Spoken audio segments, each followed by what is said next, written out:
বেশ কয়েকদিন ধরে লক্ষ্মীপুরে বৃষ্টিপাত হয়েছে।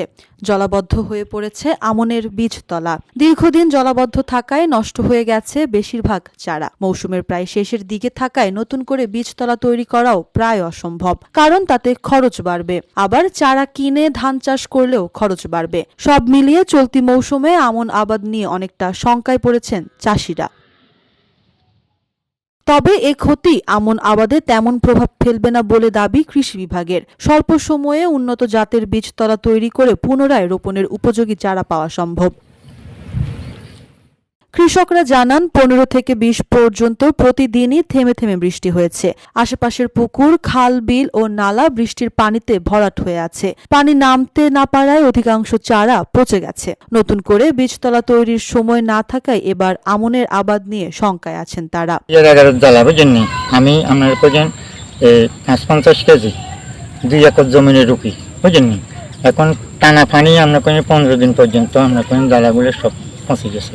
ওইদিকে দেখেন সব জ্বালা মাছ চলে গেছে। সত্যি কৃষি করা আমরা খেতে আলের মধ্যে ভরেছি, জ্বালা নাই, বেকে বই আল্লাহ করে দিনের ভিতরে অন্তত 10-12 জ্বালা খেতে, জ্বালা সব ফানিয়ে সব তলা লাগিয়েছে। এদিকে লক্ষ্মীপুর সদর উপজেলার চর রুহিতা ইউনিয়নের দহশালা চর রুহিতা ও মৌজা নদী গ্রামে 2 শতাধিক কৃষক প্রতি বছর ইরি, বোরো ও আমন ধান আবাদ করেন। তাদের প্রধান পেশা কৃষি।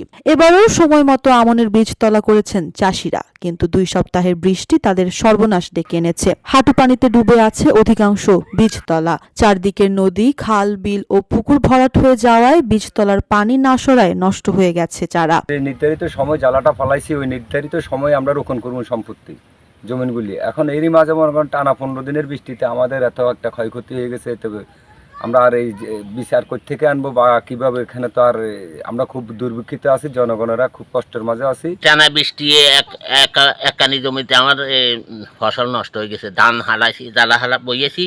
জেলা কৃষি সম্প্রসারণ অধিদপ্তরের প্রতিবেদনে দেখা গেছে, চলতি মৌসুমে অতিবৃষ্টিতে জেলার 31,095 কৃষকের আমনের বীজতলা নষ্ট হয়েছে।